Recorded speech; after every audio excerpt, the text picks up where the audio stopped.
Hello everyone, welcome to Atomic English, the Hindu daily vocab and editorial analysis class में आपका बहुत बहुत स्वागत है।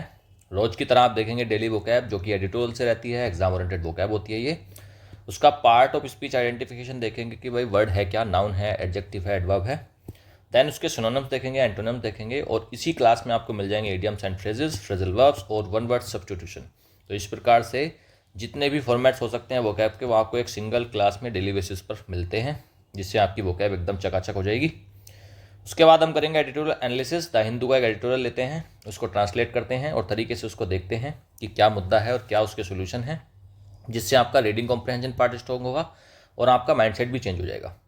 उसके बाद इसी एडिटोरियल के कंटेंट से बनाते हैं कॉम्प्रहेंशन एमसीक्यूज, ग्रामर एमसीक्यूज, ये भी आपको साथ में मिल जाते हैं।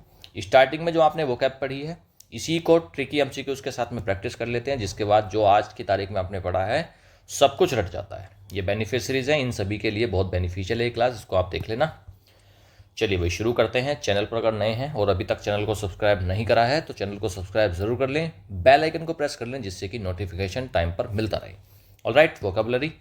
आज का पहला वर्ड है पॉइंटर्स। नाउन होता है ये, इसका मतलब होता है संकेत, या तो हिंट या फिर टिप्स, उसी को बोलते हैं पॉइंटर्स।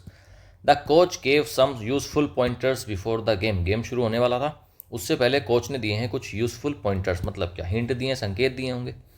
सिनोनिम क्या हो जाएगा, हिंट हो जाएगा, टिप्स या फिर क्लूज। ठीक है, क्लू भी वही होता है संकेत, तो तीनों का सेम मीनिंग है, सिनोनिम हो जाएंगे तीनों।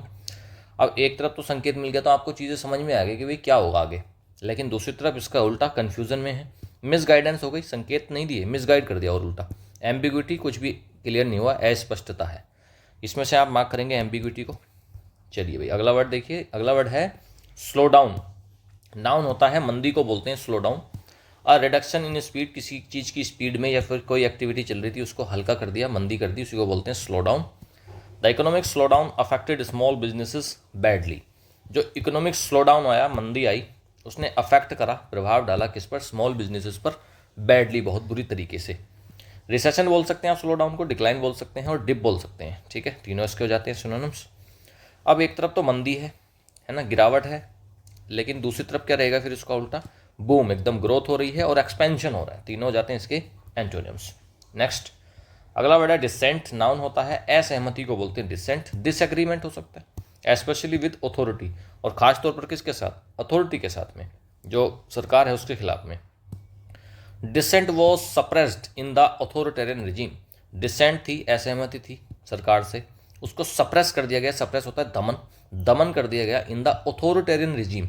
रिजीम होता है शासन और अथॉरिटेरियन क्या होता है, डिक्टेटर बोलते हैं ना, डिक्टेटर, तानाशाही वाला। तो उस शासन में डिसेंट को, असहमति को दमन कर दिया गया था।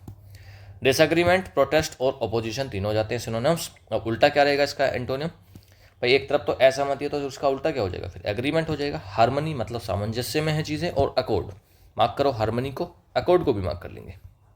चलिए भाई अगला वर्ड देखिए, अगला वर्ड है नेफेरियस। एडजेक्टिव होता है, नीच या दुष्ट को बोलते हैं नेफेरियस, विकेड और criminal. The nefarious activities of the gang were finally exposed. जो एकदम दुष्ट वाली, जो दुष्टता की जो एक्टिविटीज़ थी, एकदम नीच एक्टिविटीज़ जो हो रही थी नेफेरियस गैंग के द्वारा, वर फाइनली एक्सपोज्ड, और उनको कर दिया गया है एक्सपोज। एक्सपोज मतलब वो सबके सामने आ गए, उसका पर्दाफाश हो गया। तो नेफेरियस मतलब क्या, नीच या दुष्ट, ईविल हो जाएगा इसका सिनोनिम, सिनिस्टर हो जाएगा, और विलेनियस, विलन होता है ना विलन मूवी में, विलेनियस, तो वही है विलेनियस। ठीक है, इसमें से आप सिनिस्टर को मार्क करेंगे। सिनिस्टर का भी मतलब वही होता है, दुष्ट एकदम।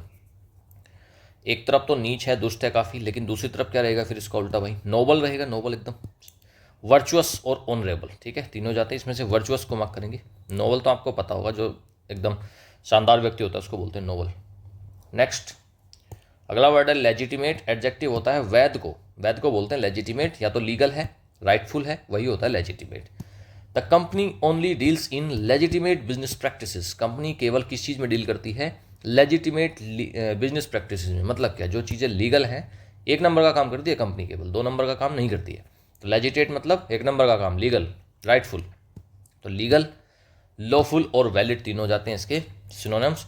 अब एक तरफ वैध है, लीगल काम हो रहा है, राइटफुल हो रहा है, तो इसका उल्टा क्या रहेगा फिर, इलीगल, अनलॉफुल और इलेजिटिमेट। अभी ऊपर आया था ना लेजिटिमेट, तो लेजिटिमेट क्या था, एकदम वैध था, तो इलेजिटिमेट क्या हो गया फिर, अवैध हो गया। ठीक है, तो मार्क भी कर लो इसको, इलेजिटिमेट को। अगला वर्ड है कर्टेल, वर्ब होता है घटाने को बोलते हैं कर्टेल, रिड्यूस करना या फिर लिमिट कर देना किसी चीज़ को, उसी को बोलते हैं कर्टेल करना। The government had to curtail spending on public services, public services पर सरकार को करना पड़ेगा कर्टेल स्पेंडिंग को, स्पेंडिंग मतलब खर्चे, खर्चों को कर्टेल करना पड़ेगा, मतलब क्या, रिड्यूस करना पड़ेगा, घटाना पड़ेगा। सिनोनिम देखते हैं इसके, रिड्यूस हो सकता है, कट मतलब कम करना, काट देना चीज़ों को, और डिमिनिश करना, ठीक है, तीनों का सेम मीनिंग है, कम करना, घटाना। अब एक तरफ घटा रहे हो तो दूसरी तरफ क्या करेंगे, इसको एक्सटेंड करेंगे, बढ़ाएंगे, तो इसका उल्टा हो जाएगा एंटोनियम एक्सटेंड, इंक्रीज और एक्सपेंड। नेक्स्ट अगला वर्ड है आर्बिट्रेरी, एडजेक्टिव होता है मनमाने को बोलते हैं। मनमाना क्या मतलब, बेस्ड ऑन पर्सनल विम, खुद की मर्जी पर चल रही है चीज़ें, लॉजिक पर नहीं चल रही, मनमाने तरीके से करा जा रहा है, अपनी मर्जी से करा जा रहा है, तानाशाही दिखाई जा रही है। The manager's decision, the manager's decisions plural है डिसीजन, तो मैनेजर के जो डिसीजन थे सीम्ड आर्बिट्रेरी एंड अनफेयर, तो वो कैसे डिसीजन थे, आर्बिट्रेरी थे, अपने मनमाने तरीके से कर रहा था चीज़ों को, और अनफेयर थे वो। रैंडम हो सकता है, कैप्रिशियस हो सकता है इसका सिनोनिम, और अनप्रेडिक्टेबल, अनप्रेडिक्टेबल मतलब क्या, जिसको आप प्रेडिक्ट नहीं कर सकते, तो मतलब क्या हो, तो मनमाने तरीके से करी जा रही चीज़ें, कैप्रिशियस को मार्क करेंगे, वही सब मनमाने का मतलब होता है। एक तरफ तो मनमाना है, अपनी मर्जी से करा जा रहा है, लेकिन दूसरी तरफ रेशनल है, रीजनड है, लॉजिकल, रेशनल का मतलब क्या, लॉजिकल है कोई चीज़, रीजनड है जिसके रीज़न है करने के, और सिस्टमेटिक तरीके से हो रहा है, मार्क कर लो रेशनल को। अगला वर्ड है कॉन्स्ट्रेंट, एडजेक्टिव होता है बाधित को बोलते हैं कॉन्स्ट्रेंट, रेस्ट्रिक्टेड है या फिर लिमिटेड है, उसी को बोलते हैं constraint. His creativity was constraint by the rigid rules, उसकी जो क्रिएटिविटी थी ना, उसकी जो कलात्मकता थी, वो क्या थी, कॉन्स्ट्रेंट थी, बाधित थी, रोकी जाती थी, किस चीज़ के द्वारा, by the rigid rules, rigid एकदम जो सख्त रूल्स थे उनके द्वारा, रिजिड का मतलब होता है सख्त एकदम। रेस्ट्रिक्टेड हो सकता है कॉन्स्टेंट का मतलब, लिमिटेड हो सकता है, इनहिबिटेड हो सकता है, इनहिबिटेड को मार्क कर लेंगे, रेस्ट्रिक्टेड और लिमिटेड तो ठीक है, ये तो पता होगा आपको। अब एक तरफ तो बाधित है, उसमें कुछ बाउंडेशन लगी होंगी, लिमिटेशंस लगी होंगी, लेकिन दूसरी तरफ इसका उल्टा एंटोनिम रहेगा फ्री। अनरेस्ट्रिक्टेड है, अनरेस्ट्रिक्टेड मतलब क्या, रेस्ट्रिक्टेड मतलब क्या, उसमें रेस्ट्रिक्शन लगी है, अनरेस्ट्रिक्टेड का मतलब उस पर कोई भी रेस्ट्रिक्शन नहीं है। और अनबाउंड है, बाउंड होता है बंधा हुआ, अनबाउंड मतलब बिल्कुल उसमें कोई बंधन नहीं है, ठीक है, तीनों जाते हैं इसके एंटोनियम्स। अगला वर्ड है ब्रेजन, एडजेक्टिव होता है बेहया को बोलते हैं ब्रेजन, बोल्ड और शेमलेस, एकदम शेमलेस है, उसको बिल्कुल शर्म नहीं है किसी चीज़ में, उसी को बोलते हैं brazen. The thief made a brazen attempt to rob the bank, thief ने, चोर ने क्या करा है, थीफ होता है चोर, चोर ने करा है एक ब्रेजन अटेम्प्ट, एकदम बेहया बेशर्मी वाला अटेम्प्ट करा है, टू रोब द बैंक, रोब होता है चोरी करना, चोरी करने को बोलते हैं रोब, रोबरी इसी से बना है, ठीक है, तो रोब करने का कोशिश करा है उसने बैंक को, तो ब्रेजन का मतलब क्या हो गया फिर, बेहया बेशर्मी से करेगी चीज़। शेमलेस है, बोल्ड है और ओडेशियस है, मार्क करो ओडेशियस को, ठीक है, ओडेशियस का मतलब भी वही होता है, बेशर्मी से करा गया कोई कार्य, एकदम जिद्दीपन से करा गया कार्य। एक तरफ तो बेहया है, शेमलेस है, उसका उल्टा क्या रहेगा फिर, शाय है, एकदम शर्मीले तरीके से, हम्बल तरीके से, और मोडेस्ट, तीनों जाते हैं इसके एंटोनिम्स। अगला वर्ड है रोबस्ट, बड़ा प्यारा वर्ड है, एग्जाम में बहुत बार आया है, एडजेक्टिव होता है ये मजबूत को बोलते हैं रोबस्ट, एकदम स्ट्रॉन्ग है, हेल्दी है, वही होता है robust. The system needs to be robust enough to handle heavy traffic, system इतना मजबूत होना चाहिए कि वो हैंडल कर पाए एक बहुत बड़े ट्रैफिक को भी। स्ट्रांग बोल सकते हो फिर आप, विग्रस बोल सकते हो, स्टर्डी, मार्क करेंगे विग्रस को, और स्टर्डी भी आजकल एग्जाम में बहुत मिलता है देखने के लिए, ठीक है, तो विग्रस और स्टर्डी को मार्क कर लेंगे, दोनों का सेम मीनिंग है, मजबूत स्ट्रॉन्ग। अब एक तरफ मजबूत है, स्ट्रॉन्ग है, तो इसका उल्टा क्या रहेगा फिर, वीक रहेगा, फ्रेजाइल एकदम नाजुक, और फीबल, ठीक है, मार्क करेंगे इसमें से फ्रेजाइल को और फीबल को। ये जो मैं वर्ड्स मार्क कराता हूँ बहुत इंपॉर्टेंट वर्ड्स हैं, एक अलग से नोटबुक बनाइए, उसमें इन सभी को मार्क करिएगा, और सिंगल वर्ड में इनका आंसर लिखेंगे आप, सिंगल वर्ड में, जिससे कि आप रिवाइज इनको ईजिली कर पाएँ। ये जो वर्ड्स मैं डेली देता हूँ ये बहुत इंपॉर्टेंट है, ये जो मैं मार्क कराता हूँ ये इंपॉर्टेंट है, सारे वर्ड्स मैं मार्क नहीं कराता हूँ, केवल एग्जाम ओरिएंटेड वर्ड्स को मैं मार्क कराता हूँ, ठीक है। फ्रेजाइल और फीबल का सेम मीनिंग है, नाजुक और कमज़ोर। चलिए भाई अगला देखिए, प्रिसाइजली है अगला वर्ड, एडवर्ब होता है बिल्कुल ठीक को, एग्जैक्टली को बोलते हैं precisely. This is precisely what I meant, ये बिल्कुल वही ठीक वही बात है जिसको जो मेरा मतलब था, तो एग्जैक्टली हो गया, एक्यूरेटली और स्पेसिफिकली, ठीक है, तीनों का सेम मीनिंग, बिल्कुल सटीक, ठीक, एग्जैक्टली।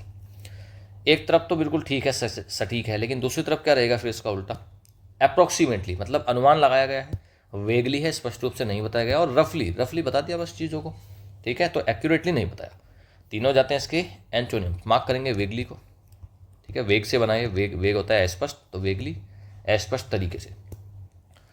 अगला वर्ड इक्विपमेंट, नाउन होता है उपकरण को बोलते हैं equipment, the necessary items for a particular purpose, किसी एक पर्टिकुलर पर्पस के लिए अगर कोई आइटम आप यूज़ करते हो जो ज़रूरी है, उसी को बोलते हैं equipment. The lab was filled with modern equipment. जो लैब थी वो किस चीज़ से भरी हुई थी? मॉडर्न इक्विपमेंट से भरी हुई थी, औजारों से। औजार को भी बोल सकते हो आप इक्विपमेंट। गियर हो सकता है, टूल्स हो सकता है और एपरेटस हो सकता है। मार्क कर लो एपरेटस को, वही है, औजार से संबंधित है। अब इसका एंटोनियम तो क्या ही रहेगा यार, नॉन इक्विपमेंट, डिसआर्ममेंट। अब इसको छोड़ दो, एंटोनियम की कोई जरूरत नहीं है, बस आप इसका सिनोनिम देख लो। चलिए भाई, वर्ड्स तो आज कंप्लीट हो गए, एंटोनियम सिनोनिम्स। अब हम करते हैं idioms and phrases. 9 days wonder, 9 दिन की चांदनी, फिर अंधेरी रात। Something that attracts attention for a shorter time. कोई एक ऐसी चीज़ है जो बहुत शॉर्ट टाइम के लिए अट्रैक्शन को करती है, अट्रैक्ट, वही होती है 9 डेज वंडर। मतलब क्या, अभी चल रही हैं चीज़ें, बाद में बंद हो जाएंगी। अभी तो मौज आ रही है लेकिन बाद में बंद हो जाएगी। His viral video was just a 9 days wonder. उसकी जो वायरल वीडियो थी वो क्या था? वो 9 डेज वंडर था, मतलब बस वो चल गई, उसके अलावा उसके पास कंटेंट तो था नहीं, तो फिर क्या हो गया? वो उसकी चांदी खत्म हो गई। तो 9 डेज वंडर होता है वही जो अभी थोड़े समय के लिए फिर खत्म हो जाएगा। नर्स अ ग्रज, दिल में बैर पालने को बोलते हैं nurse a grudge.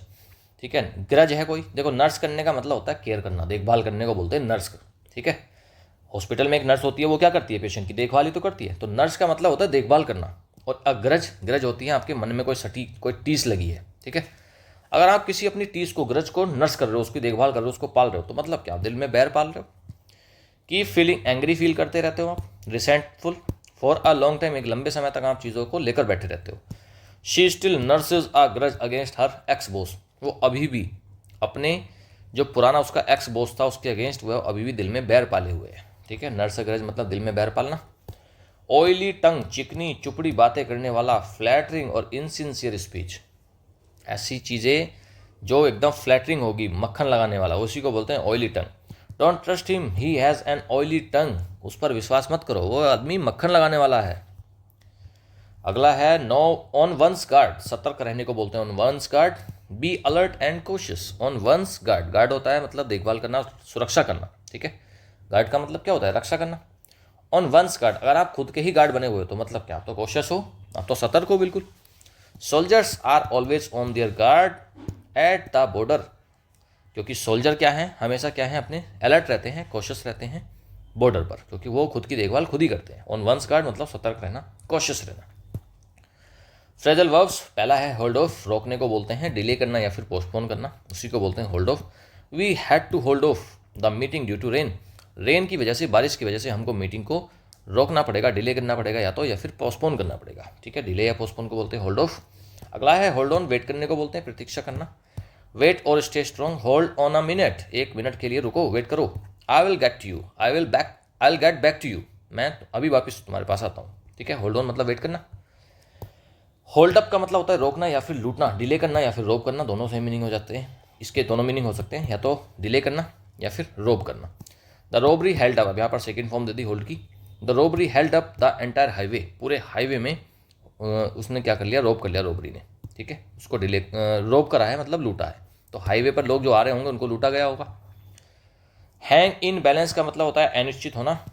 B undecided और uncertain, the future of the project is hanging in balance. Balance में लटका हुआ है मतलब क्या? कुछ भी हो सकता है भाई, कोई चीज़ अगर बैलेंस में लटक गई, जैसे सपोज करो कहीं से किसी खाई से कोई गाड़ी गिर गई और वो लटक गई, तो हैंगिंग बैलेंस का मतलब क्या है? अब कुछ भी हो सकता है, वो गिर भी सकती है, वहाँ से लोग बच भी सकते हैं, कुछ भी हो सकता है।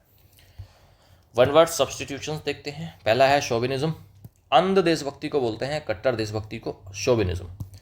एक्सेसिव पैट्रियोटिज्म है, बहुत ज़्यादा देशभक्ति है। और बायस्ड डिवोशन है। ठीक है, बायस्ड डिवोशन है, एकदम पक्षपाती तरीके से आप डिवोट कर रहे हो चीज़ों को, तो वही होती है chauvinism. His chauvinism made him intolerant of criticism, उसका जो अंधभक्ति थी, शोविनिज्म था, उससे क्या, उसने उसको क्या बनाया? इंटॉलरेंट, असहिष्णु बनाया क्रिटिसिज्म का। वो बुराई नहीं झेल सकता था। कुछ लोग होते हैं ना कि एक सरकार की या फिर किसी एक पार्टी की वो उसकी क्रिटिसिज्म को झेल ही नहीं पाते हैं, तो वो क्या है? शोविनिज्म है, वो चीज़ शोविनिज्म है।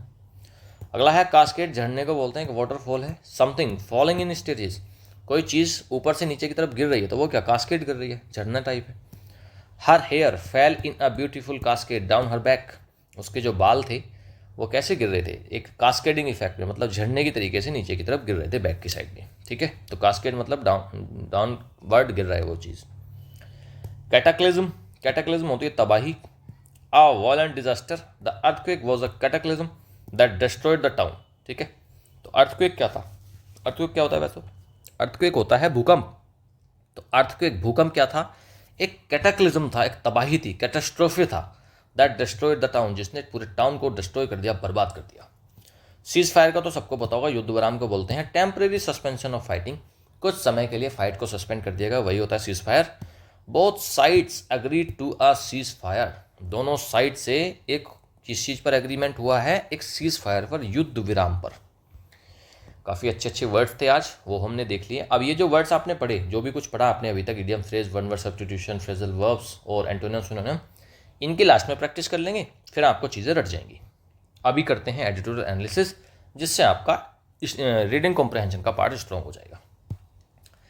आज का एडिटोरियल एनालिसिस करते हैं। आज का टाइटल है leaky pipeline on India and permanent scientific staff. Title है ये, इंडिया, भारत और परमानेंट जो साइंटिफिक स्टाफ है उसके बारे में आज के एडिटोरियल में बताया जाएगा। India must ensure it retains the services of committed scientist. India को इंश्योर करना चाहिए कि ये रखता है सर्विसेज, सेवाएं किसकी? ऑफ कमिटेड साइंटिस्ट, जो कमिटेड साइंटिस्ट है ना किसी एक चीज़ के लिए, उनकी सेवाओं को हम रिटेन करते हैं, जारी रखते हैं, उसके बारे में हमको इंश्योर करना चाहिए। A recent report analyzing public funded research and development institutions in India had some pointers that should raise an alarm. एक रिसेंट रिपोर्ट आई, एक रिसेंट अभी हाल ही में रिपोर्ट आई, जिसने एनालाइज करा पब्लिक फंडेड रिसर्च को एंड डेवलपमेंट इंस्टीट्यूशंस को India में। Had, उन्होंने क्या कहा कि हैड सम पॉइंटर्स, उसमें कुछ पॉइंटर्स हैं, कुछ संकेत मिले हैं, that should raise an alarm, जिससे एक अलार्म, एक चिंता बढ़नी चाहिए। In several of the 244 institutions studied, there was a decrease in the number of permanent scientific staff in 2022-23 compared to the previous year. बहुत सारे इंस्टीट्यूशंस में, 244 के आसपास इंस्टीट्यूशंस में इन्होंने स्टडी करा। देयर वॉज अ डिक्रीज, वहाँ पर क्या था? ये जो रिसर्च हुई ना, रिसर्च के बारे में बता रहे कि वहाँ पर 244 इंस्टीट्यूशंस के बारे में उन्होंने पढ़ा, और वहाँ पर क्या पाया गया कि देयर वॉज अ डिक्रीज, वहाँ पर एक गिरावट थी। किस चीज़ में? इन द नंबर, संख्या में। किस चीज़ की? परमानेंट साइंटिफिक स्टाफ की संख्या में। In 22-23 compare to the previous year, पिछले साल से 2022-23 में गिरावट पाई गई। There were also fewer organisations, वहाँ पर कुछ ऑर्गेनाइजेशंस हैं in 22-23 compare to the previous year that reported hiring permanent staff. कुछ ऐसे इंस्टीट्यूशंस हैं, ऑर्गेनाइजेशंस हैं 2022-23 में, अगर कंपेयर करें पिछले साल से, जिन्होंने रिपोर्ट करा है हायरिंग परमानेंट स्टाफ, जो हायर कर रहे हैं परमानेंट स्टाफ को। The institutes together had 19,625 contractual staff and 12,042 permanent staff in 22-23. Institutes में क्या पाया गया कि उनमें 19,625 तो कॉन्ट्रैक्ट बेसिस पर स्टाफ है और 12,442 परमानेंट स्टाफ है। 2022-23 की बात हो रही है। नॉट सरप्राइजिंगली, चौंकने वाली बात नहीं है, the slow down in hiring was made up by hiring scientific research personnel on short term contracts. चौंकने वाली बात नहीं है, ये जो स्लो डाउन हुआ, ये जो गिरावट आई हायरिंग में, was made up by hiring scientific research personnel on short term contracts. गिरावट नहीं आई, गिरावट क्यों आई है? ये इसलिए आई है क्योंकि वो शॉर्ट टर्म के लिए कॉन्ट्रैक्ट पर लिए जा रहे हैं पर्सनल्स को, साइंटिफिक रिसर्च पर्सनल्स को।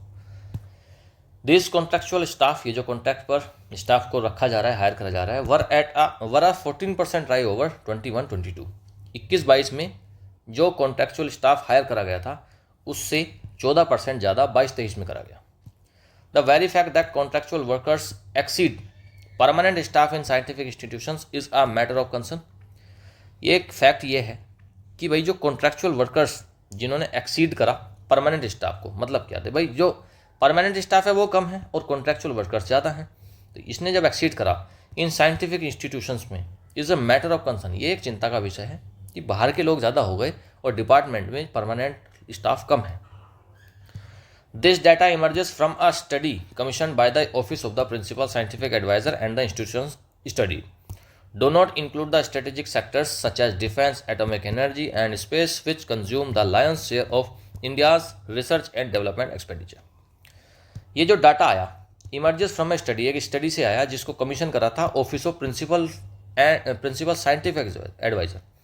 प्रिंसिपल साइंटिफिक एडवाइजर के ऑफिस ने इस स्टडी को करवाया और इंस्टीट्यूशंस स्टडी करे गए डो नॉट इंक्लूड, अब इनमें क्या इंक्लूड नहीं होता है, स्टडी सेक्टर्स इसमें नहीं आते। ये जो स्टडी हुई उसमें कुछ सेक्टर्स नहीं आते, जैसे कि डिफेंस में हमने स्टडी नहीं करी, एटॉमिक एनर्जी में हमने कोई स्टडी नहीं करी, वो अलग है, और स्पेस के बारे में हमने कोई इसमें स्टडी नहीं करी, वहाँ पर चीज़ें अलग तरीके से। विच consume the Lions share, Lions share यहाँ पर आया है, मैंने आपको पढ़ाया था इडियम। लायंस शेयर का क्या मतलब होता है, कमेंट में बता दो आप मुझे, लायंस का शेयर का क्या मतलब होता है। लायंस शेयर होता है एक बहुत ही बड़ा हिस्सा, सबसे बड़ा हिस्सा लायंस शेयर। भाई जंगल में राजा कौन होता है, शेर, और शेर का जो शेयर आएगा वो कितना आएगा, राजा का शेयर तो बड़ा आएगा ना, जो पावरफुल है। तो लायंस शेयर मतलब बहुत बड़ा शेयर है इन तीन चीज़ों का, डिफेंस का, एटॉमिक एनर्जी का और स्पेस का, in of India's research and development expenditure, क्योंकि हमारी जो रिसर्च होती है वो इन्हीं चीज़ों में तो होती है। हमारी क्या, किसी भी देश की सबसे बड़ी रिसर्च इन्हीं चीज़ों में तो होगी।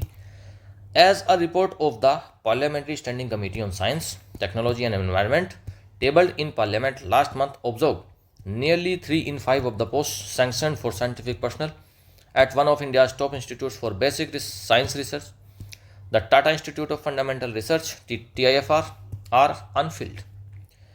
अब एक रिपोर्ट आई as a report of the parliamentary standing committee की, एक रिपोर्ट आई जो साइंस पर है, टेक्नोलॉजी पर है और एनवायरनमेंट पर। एक कमेटी बनी हुई है पार्लियामेंट में, स्टैंडिंग कमेटी, जो साइंस टेक्नोलॉजी और एनवायरनमेंट पर है।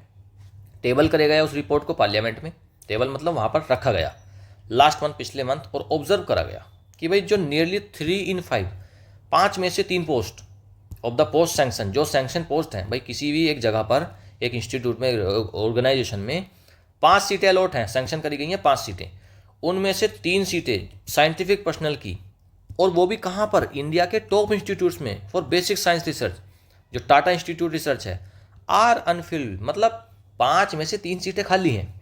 तो देख रहे हो रिसर्च की क्या कंडीशन चल रही है देश में। The TIFR is primarily funded by the department of atomic energy, जो TIFR, जो Tata institute of fundamental research है, ये प्राइमरीली फंड कौन करता है, इसको फंड करता है department of atomic energy. Further atomic, देखो कितना प्यारा वर्ड है, अपने चैनल का भी नाम एटॉमिक से शुरू होता है, एटॉमिक इंग्लिश, बड़ा प्यारा वर्ड है। Further the parliamentary report found that, आगे जो पार्लियामेंट्री रिपोर्ट आई है इसने क्या पाया, इसमें क्या पाया गया, ऑन एवरेज में क्या होता है, औसतन 1 in 4 of sanction post at the key atomic energy research institutions and nuclear power plants was vacant. इस रिसर्च में क्या पाया गया, पार्लियामेंट्री रिपोर्ट में क्या पाया गया कि ऑन एवरेज, औसतन 4 में से 1 सैंक्शन पोस्ट, और वो भी कहाँ पर, at the key atomic energy research institutions में और न्यूक्लियर पावर प्लांट में वैकेंट है। तो किस लेवल की रिसर्च हम कर रहे हैं यहाँ पर। बाद में हम कहते हैं कि हम पीछे हैं बहुत, लेकिन कम से कम यार आप स्टाफ तो प्रॉपर रखो। Clearly the road runs deep, और आगे जो है चीज़ें और गहरी जाती हैं। ऑन द वन हैंड, एक तरफ the government has announce missions to develop quantum computers and develop foundational artificial intelligence models. एक तरफ तो गवर्नमेंट ने अनाउंस करा है मिशन कि हम डेवलप करेंगे क्वांटम कंप्यूटर्स, बड़े लेवल पर बहुत ही सुपर कंप्यूटर्स को डेवलप करेंगे, एंड डेवलप करेंगे फाउंडेशनल आर्टिफिशियल इंटेलिजेंस मॉडल्स को।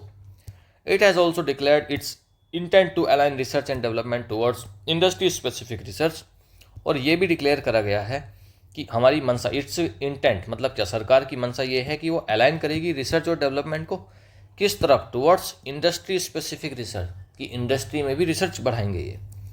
However none of this will bear fruit without scientist, particularly young researchers who are engaged full time, having long careers at institutions doing cutting edge research।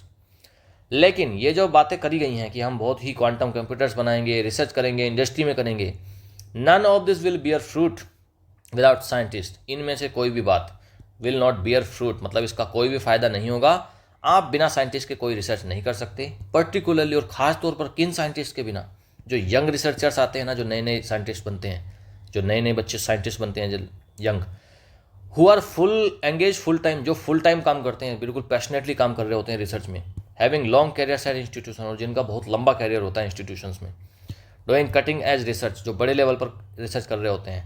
भाई young लोग ज़्यादा involve रहते हैं ना चीज़ों में, जो नए नए आए हैं, बाद में तो लोग पक जाते हैं काम को करते करते, तो वो तो इतना एफर्ट्स नहीं डालते। तो जो यंग साइंटिस्ट हैं उनके बिना आप कोई रिसर्च नहीं कर सकते, ये पक्की बात है। The government had once set up institutions such as the Indian Institutes of Science Education and Research IISER and introduced 4-year undergraduate programs in basic science, precisely because the incentives then were not strong enough to retain potential scientist.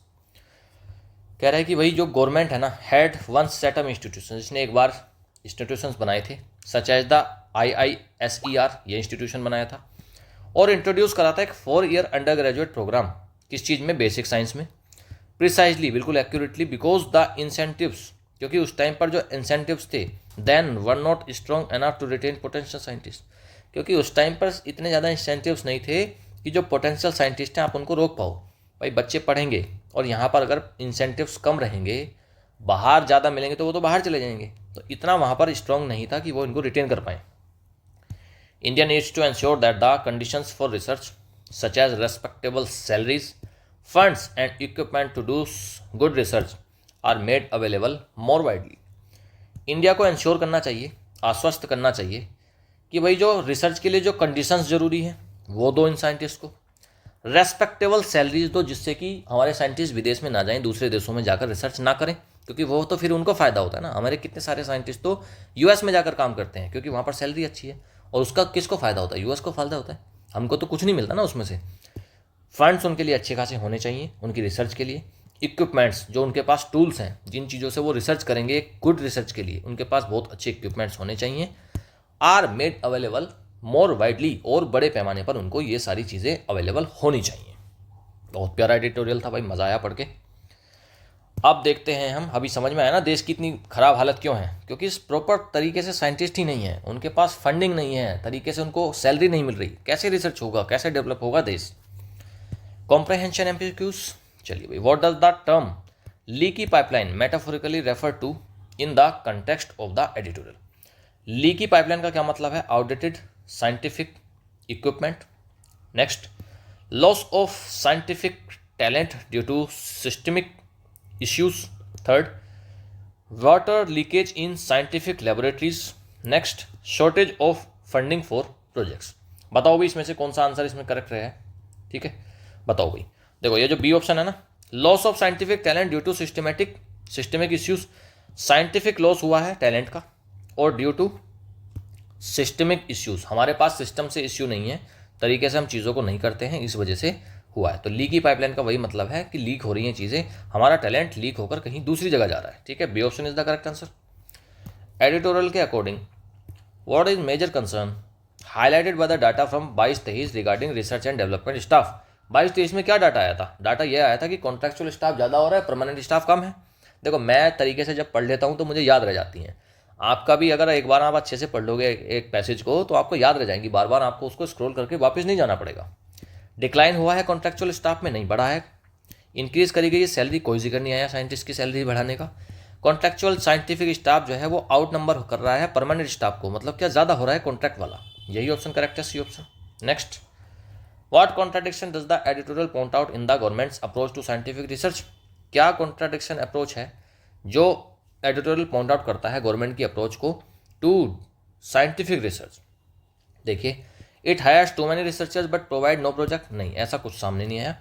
It announces ambitious scientific mission, हाँ इसने ambitious mission तो इसने करे हैं announce, जैसे कि quantum computers बनाएंगे, industry में रिसर्च करेंगे, AI को डेवलप करेंगे, but fails to provide stable careers to researchers.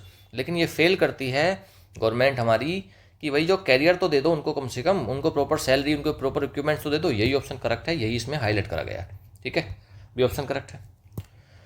Grammar के MCQs देखते हैं, वर्ब को फिल करना है। None of this dash possible without committed researchers. None of this आया सिंगुलर, तो यहाँ पर इतना पता लग गया कि सिंगुलर वर्ब आएगी। आर सिंगुलर वर्ब नहीं है, वर सिंगुलर वर्ब नहीं है, हैव सिंगुलर वर्ब नहीं है, एक ही बची, यही ऑप्शन करेक्ट हो जाएगा। देखा, पता चल जाएगा आपको अगर सब्जेक्ट का, तो वर्ब तो आप चुटकियों में भर दोगे। None of this is possible, none of this is possible without committed researchers, ठीक है, C option correct. Next, choose करना है correct article for the sentence. Dash recent report analyze public fund research institutions. एक report आई है recent, उसने analyse करा है पब्लिक फंड रिसर्च इंस्टीट्यूशंस को।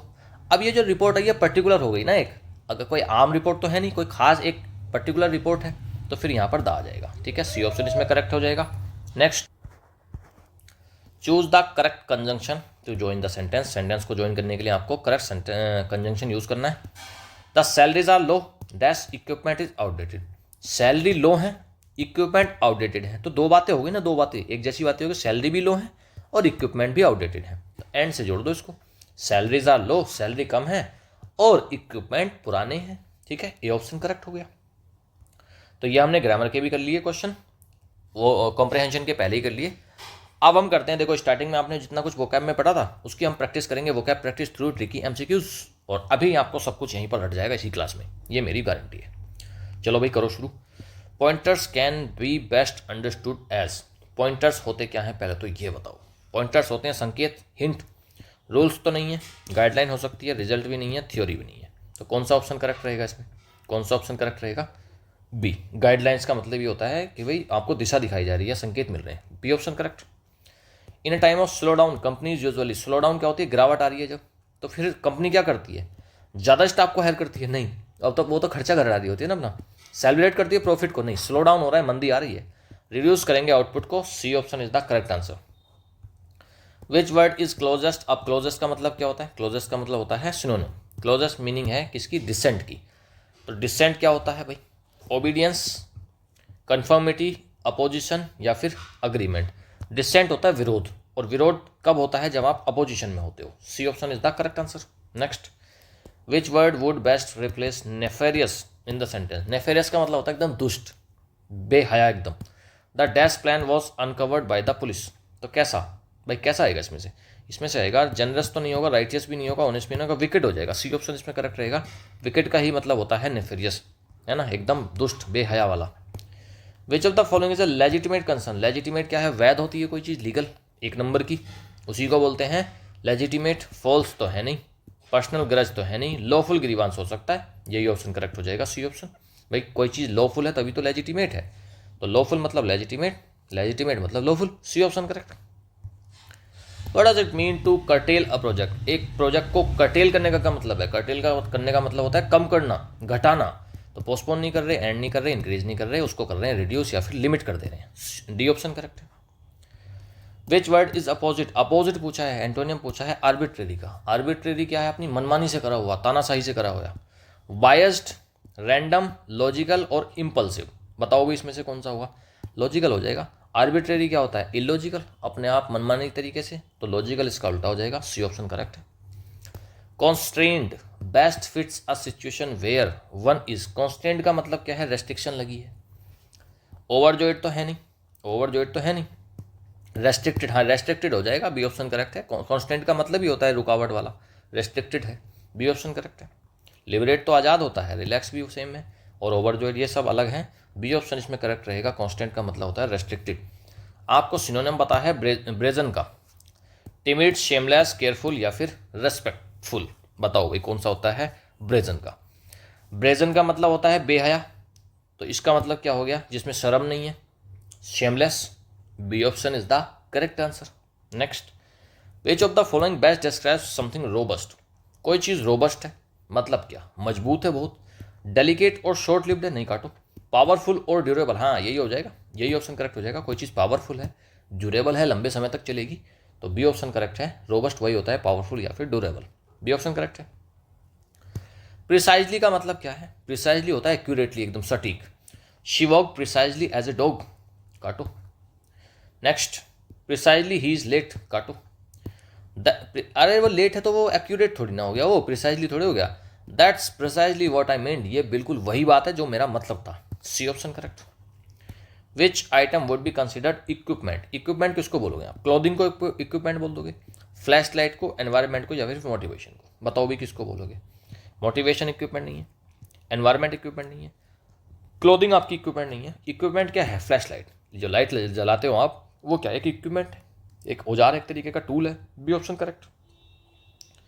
अगला है, अब ईडियम आ जाएंगे। 9 डेज वंडर, 9 दिन की चांदनी, तो एवरग्रीन टॉपिक तो है नहीं कोई, अभी चलेगा बाद में खत्म हो जाएगा। लास्टिंग इन्वेंशन नहीं, ये भी नहीं है। शॉर्ट लिव्ड ट्रेंड है, बस अभी चल रहा है, कल खत्म, C option correct. Nurse a grudge, grudge होती है कोई टीस, कोई गुस्सा या कुछ भी, कोई बदला लेने की भावना, उसको बोल सकते हैं ग्रज। नर्स आ ग्रज, अगर कोई व्यक्ति नर्स करता है ग्रज को, नर्स का मतलब होता है देखभाल करना, अगर कोई व्यक्ति ग्रज की देखभाल करता है मतलब क्या, दिल में लेकर बैठ जाता है चीज़ों को, गुस्से को, एंगर को, ऑफर करेगा फॉरगिवनेस, माफ तो करेगा नहीं वो। होल्ड रिसेंटमेंट, यही ऑप्शन करेक्ट हो जाएगा, वो अपने अंदर गुस्सा, बदले की भावना को लेकर बैठा रहेगा, बी ऑप्शन करेक्ट। ऑयली टंग कौन सी होती है? जहाँ पर लोग चापलूसी कर रहे होते हैं, मक्खन लगा रहे होते हैं। स्पीक सॉफ्टली नहीं करेगा, टॉक करेगा टू मच नहीं, ज़्यादा नहीं बोलेगा। इज कनिंगली फ्लैटरिंग, बहुत चालाकी से चतुराई से कर रहा है मक्खन लगाने का काम। C option is the correct answer. Oily tongue वही होता है। Being on one's guard is important when. On one's guard का क्या मतलब होता है? कॉशियस। आप अगर खुद को गार्ड कर रहे हो, खुद को आप रक्षा कर रहे हो खुद की, तो आप चौकन्ने तो रहोगे, तो स्लीप में तो नहीं रहोगे। जॉगिंग अलोन एट नाइट, नहीं अलोन तो नहीं जाओगे फिर आप। कुकिंग भी नहीं करोगे, रिलैक्स भी नहीं करोगे। अच्छा ठीक है, ये सवाल ही अलग है। सवाल पूछ रहा है कि बीइंग ऑन वंस गार्ड मतलब क्या? अलर्ट रहना कब इंपॉर्टेंट हो जाता है? खाना बनाने में, रिलैक्स करने में, सोने में नहीं। जब आप जॉगिंग कर रहे हो अलोन एट नाइट, ये तब इंपॉर्टेंट हो जाता है। तो इसका बी आंसर करेक्ट हो जाएगा। बस क्वेश्चन को ध्यान से देख लिया करो कि वो पूछ क्या रहा है, वरना तो गड़बड़ हो जाएगी। तो बी ऑप्शन करेक्ट है। If a match is postpone, अगर कोई मैच पोस्टपोन हो गया तो इसमें से कौन सी फ्रेजल वर्ब फिट हो जाएगी? पोस्टपोन करने को बोलते हैं hold off. C option correct. Which expression meant to continue despite difficulty, difficulty के बावजूद भी कंटिन्यू करने को क्या बोलते हैं? डिफिकल्टी के बावजूद भी कंटिन्यू करने को बोलते हैं hold on. D option correct. Bank robbery held up the city means. Held up का मतलब पूछ रहा है भाई, हेल्ड अप का क्या मतलब है? हेल्ड अप का मतलब बताओ इसमें। लिफ्ट करेंगे मूड को, डिले करेंगे प्रोग्रेस को, प्रिवेंट करेंगे थेफ्ट को, या फिर सपोर्ट करेंगे ट्रैफिक को। हेल्ड अप का मतलब क्या हुआ है? हेल्ड अप का मतलब हुआ है डिले हुआ, प्रोग्रेस। बैंक रॉबरी हुई और उसने क्या कर दिया? सिटी को हेल्ड अप कर दिया, रोक कर रख दिया, उसकी प्रोग्रेस को रोक दिया। तो बी ऑप्शन इसमें करेक्ट रहेगा। If a decision is hanging in balance, कोई डिसीजन अगर बैलेंस में हैंग कर रहा है, मतलब क्या? कुछ भी हो सकता है, कंफर्म तो नहीं हुआ, फाइनल भी नहीं है, अनडिसाइडेड हो जाएगा। अनडिसाइडेड है, 20 का सी ऑप्शन करेक्ट हो जाएगा। कुछ भी हो सकता है, कोई भी डिसीजन में आप कुछ भी हो सकता है, कुछ नहीं पता क्या होगा, अनडिसाइडेड है, सी ऑप्शन करेक्ट है। Chauvinism is most likely shown by someone. Chauvinism कौन दिखाता है? एक जो कट्टर देशभक्त होता है, कट्टरवादी जो आदमी होता है, वही तो शोविनिज्म दिखाता है। रेस्पेक्ट करेगा डाइवर्सिटी को? बिल्कुल नहीं करेगा। शो एक्सट्रीम पैट्रियटिज्म, हाँ ये हो जाएगा, ये ऑप्शन करेक्ट हो सकता है। एनकरेज करेगा डिबेट को? नहीं करेगा। अवॉइड करेगा पॉलिटिक्स को? नहीं। बी ऑप्शन करेक्ट है। वो शोविनिज्म कब दिखाएगा? जब कोई व्यक्ति बहुत ज़्यादा पैट्रियटिज्म दिखाएगा, देशभक्ति दिखाएगा, वहीं पर उसकी शोविनिज्म आएगा। ठीक है, तो बी ऑप्शन करेक्ट है। शोविनिज्म का मतलब ही होता है कट्टर देशभक्ति, बहुत ही एक्सट्रीम लेवल पर देशभक्ति दिखाना। बी ऑप्शन इसमें करेक्ट रहेगा। कास्केड बेस्ट फिट्स इन विच सेंटेंस। कास्केड का मतलब होता है गिरता हुआ, जैसे झरना होता है, झरना कैसे गिरी तो रहा होता है, ऐसे नीचे नीचे की तरफ तो गिर रहा होता है। Soldiers faced a cascade of awards, a cascade of thoughts disturb her sleep, ये हो सकता है, इसमें चांस है। ही कास्केडेड द हिल स्लोली, नहीं कास्केड कर रहा है हिल को स्लोली, नीचे थोड़ी उतर जाएगा भाई। वैसे भी आप देखो, हिल से अगर आप नीचे उतरोगे ना तो आप तेज़ी से उतरोगे, ये देख लेना। चढ़ोगे आप धीरे, लेकिन नीचे उतरोगे आप तेज़ी से, क्योंकि वो मोमेंट नीचे की तरफ हो रहा होता है। अ कास्केड ऑफ एनिमीज फ्लैट, काटो इसको, इसमें बी ऑप्शन करेक्ट रहेगा। अ कास्केड ऑफ थॉट्स, उसकी एकदम सोच में चीज़ें गिर रही थी लगातार, डिस्टर्ब कर दिया उसकी स्लीप को। बी ऑप्शन करेक्ट है। Cataclysm is closest meaning to. Cataclysm का क्या मतलब होता है भाई? एक काम इवेंट तो नहीं है, कैटाक्लिज्म तो तबाही है एकदम, एक पीसफुल प्रोटेस्ट भी नहीं है, एक मेजर डिजास्टर है। सी ऑप्शन करेक्ट रहेगा। कैटाक्लिज्म का मतलब ही होता है कैटास्ट्रोफे, तबाही। ठीक है, डिजास्टर, अ मेजर डिजास्टर, यही इसमें करेक्ट आंसर है। C option is the correct answer. Cease fire कब डिक्लेयर करते हैं? जब आप टॉक शुरू कर देते हैं? नहीं, तब नहीं करते। जब एक कंट्री जीत जाती है तब सीज फायर थोड़ी ना होता है। फाइटिंग को पोज करते हैं टेम्परली, अस्थायी रूप से फाइटिंग को, लड़ाई को, वॉर को, युद्ध को रोक देते हैं, उसी को बोलते हैं cease fire. C option correct है। नीचे आंसर की दी गई है। पीडीएफ डाउनलोड करेंगे टेलीग्राम से, टेलीग्राम से पीडीएफ डाउनलोड करेंगे। स्टार्टिंग में जितना कुछ वोकैब के जितने भी फॉर्मेट्स हैं सबको पढ़ेंगे। आगे एडिटोरियल है, उसको आप तरीके से पढ़ो, खुद से ट्रांसलेट करने की कोशिश करो। आज जो एडिटोरियल है आप उसको आराम से कर पाओगे, मुझे पता है, उसको कर लेना। बाकी तो आप धीरे धीरे जैसे क्लास को कंटिन्यू ले रहे हैं जो बच्चे, उनको समझ में आनी शुरू हो गई होंगी चीज़ें, और अब वो आराम से खुद से इंग्लिश को पढ़कर समझ सकते हैं। जो स्टार्टिंग से जुड़े हुए बच्चे हैं उनको पता है इसका कितनी मज़ा आ रहा है उनको पढ़ने के बाद। और अब आप सब कुछ पढ़ने लग गए हैं, वोकैब आपको याद होने लग गई है, एडिटोरियल आपको समझ में आने लग गए हैं, न्यूज़पेपर आप पढ़ सकते हो। ठीक है, तो यही बेनिफिट है इस क्लास का, आपकी रीडिंग बड़ी मजबूत हो जाती है, वोकैब आपकी अच्छी हो जाती है, साथ में ग्रामर भी कर लेते हैं, कॉम्प्रहेंशन के क्वेश्चंस भी कर लेते हैं। ठीक है, तो सब कुछ पढ़ लेना बेटा, और नीचे आंसर की है, इससे आप मैच कर लेना। कितने क्वेश्चंस थे आज वोकैब के? 24 में से अगेन वही 15 अगर आप कर रहे हो तो ठीक है, बहुत अच्छी बात है। ये 15 क्वेश्चंस भी, अगर आप 15 क्वेश्चंस भी लगा पा रहे हो तो ये अच्छा, आपकी तैयारी अच्छी हो रही है। 20+ लगा रहे हो तो फिर तो भाई आपका सिलेक्शन इसी साल हो जाएगा, ये मेरी गारंटी है। ठीक है, आप मेहनत करते रहिए बेटा, मुझे पूरी उम्मीद है आपकी मेहनत एक दिन ज़रूर रंग लाएगी और आप सिलेक्शन ज़रूर लेंगे। Thank you, have a nice day, good bye.